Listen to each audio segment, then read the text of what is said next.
want to say hi? You want to say hi to YouTube? Come on, man, say hi to YouTube. Are you scared of them? Hey. Me too. Comments are crazy out here. What's up, boys? Today's video is about a very special topic near and dear to my heart. How the hell a 22-year-old ASU grad with a terrible GPA, I played League of Legends all day, somehow got to be employee 100 at Twitch. That's why I'm wearing this Twitch hat. That's why I've got my trusty Kappa here. And that's why I got this pillow and this chair, all right? I somehow surrounded myself with Twitch objects to make this intro better, all right? I'm doing it for you, okay? Anyway, it's a wild story.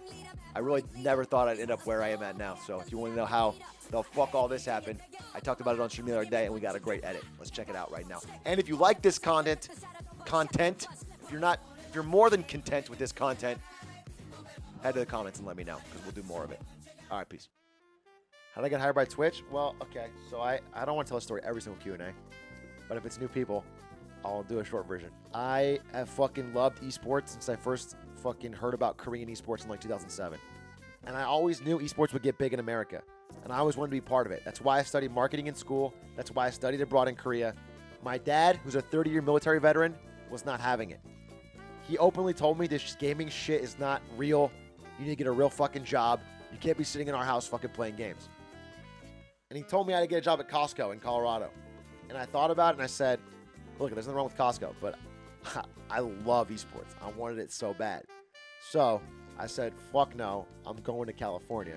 And I drove from Colorado to California, and I rented the shittiest fucking Craigslist room. I basically lived out of my car. I go to every esports event in California. I drive up and down California going to everything. So I go to every LCS game. I go to StarCraft tournaments. I go to everything. And I start meeting people. I met a lot of people. And at one of those tournaments, the League of Legends World Championship, which I've never told this story, so let me tell you. Okay. So, the year is 2013. The place, Lakers Stadium in Los Angeles. What is it called? Staples Center. Staples Center. The place is Staples Center. League of Legends is having its first major stadium-filling tournament in the West. Staples Center. Sold out. League of Legends World Championships Season 3. Faker goes on to win. Okay? I am talking in the days leading up to this event with my future boss at Twitch. His name is Ben. He's like, hey. Because I was trying to act like an alpha, a Chad, dude. I met him at some events, and I'm like, oh, yeah, I'm press. Team Liquid pays for me to get to these events. I go around, I write articles. You know, I'm sort of an esports journalist. I know what I'm doing. But nice to meet you. No, not Ben SW. Not Ben SW, no. Ben Goldhaber. But I met him, and I was trying to impress him. And it worked, and he was interested. And he was like, hey, tell you what. Well, if you're press, how about I see you at the, I'll see you at the World Championships. I'll see you at the World Championships. We'll meet in the VIP area or something. And I'll hang out with you, and we'll talk. And actually, there's an interesting job opening on Twitch to talk about. And I'm like, oh, yeah, man. Fuck yeah, I'll see you there. VIP area? Yeah, no problem. Fuck yeah. And I realized, oh shit, I have no money and no real connections. I need to get to this VIP area.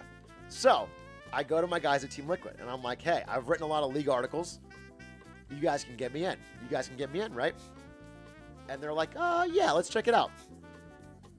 They go. They come back to me fucking 4 days later. Nah. Staples Center, it's way different. Riot's really going hard this year. It's like real journalists. It's like Wall Street Journal. It's like fucking ESPN. They can't let some kid, some fucking 21-year-old kid who writes about League get a VIP area for Staples Center. And I'm like, oh, okay, cool. I go to Machinima. I ask them. I start asking every single person I fucking know, and I'm begging, dude, get me in. I'm 29 right now. Get me in. And while I'm doing this, I've also been applying for jobs, okay? And one thing I was doing to apply for jobs is I went to the Riot Games LinkedIn, and I joined some resume review contest where you submit your resume and you have a fucking random 1 in gazillion chance of getting messaged. Whatever. And I completely forgot about it. And now I'm fucking despondent. We're getting closer and closer and closer to fucking the event, and I can't get in. And I'm like depressed, dude, because I'm not getting callbacks on these jobs, and I'm not going to be able to meet this guy at Twitch. So I just open up LinkedIn to like browse for jobs or something, and I see a message, and it's like from a day ago, and it's like, yo, you've been randomly selected in our resume review contest as one of our winners. We've got one VIP ticket for you to the fucking World Championship. How fucking lucky is that, dude? Actually, it was 2 tickets. It was 2 tickets. It was 2 tickets because, thank God it was 2 tickets because I didn't have a car either to get there. How insanely lucky is that? All right. So, and it was like respond within 24 hours. It was like respond within 24 hours. So not only that, but I was like 1 fucking hour from missing it. So I respond and I go, please, please, please, please. I even remember the guy's name. It was Riot Tiza. So I get there. I bring my friend Lorenzo, who's one of my oldest friends from high school, who loves League. Funny story about Lorenzo.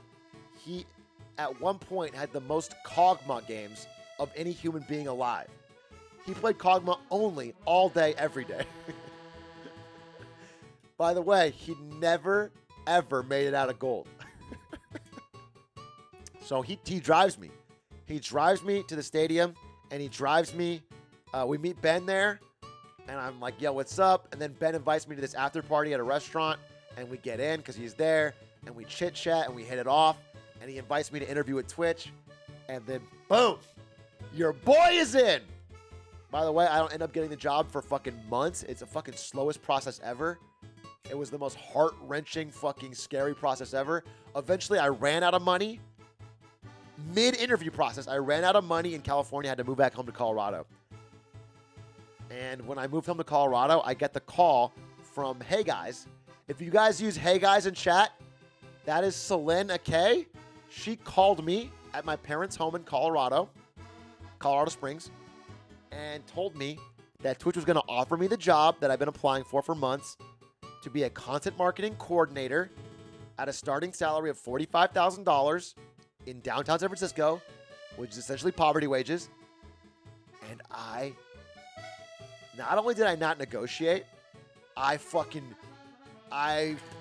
kissed her feet for the opportunity.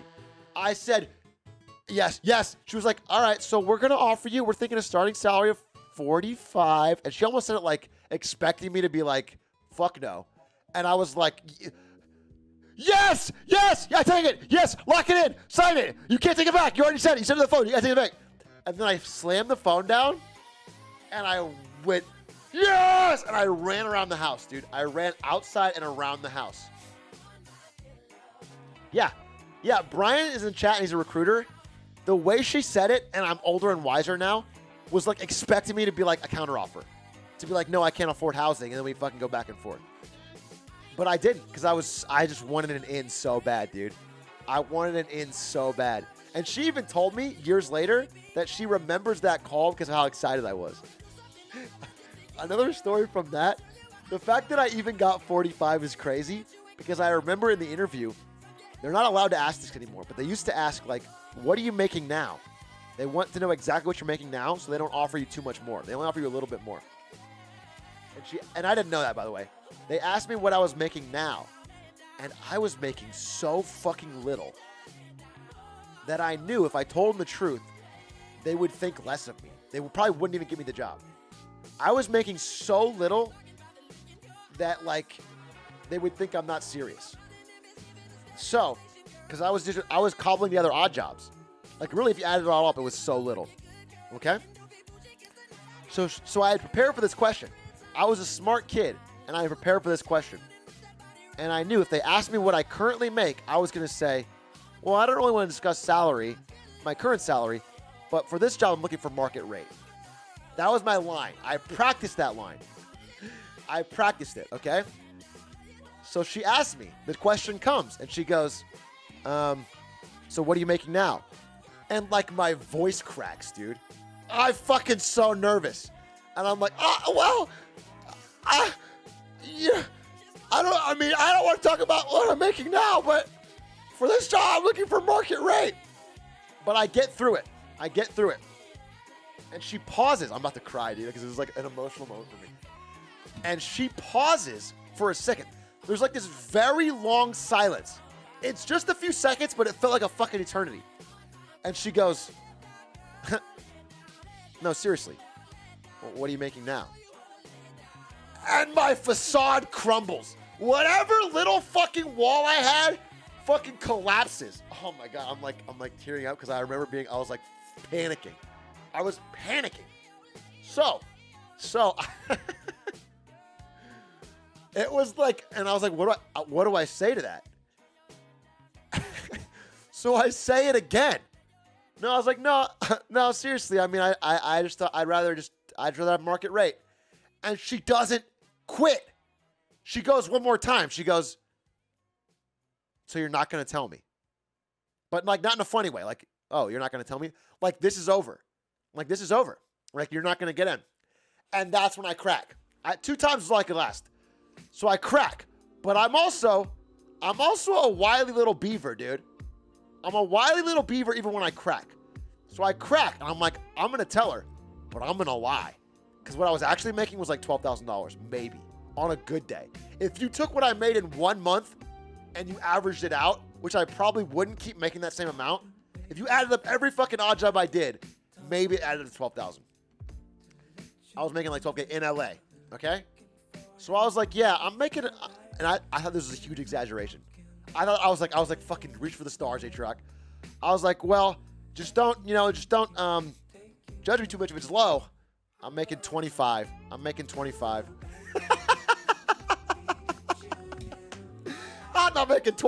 for shit. I would have jumped at 25. And you know what Celine says to me? Her first response is like, oh, don't worry. We won't use that as the base. Don't worry. She was like pitying me, dude. She was pitying me. She was like, oh, 25? And I'm like, bitch, imagine if I told you the fucking truth.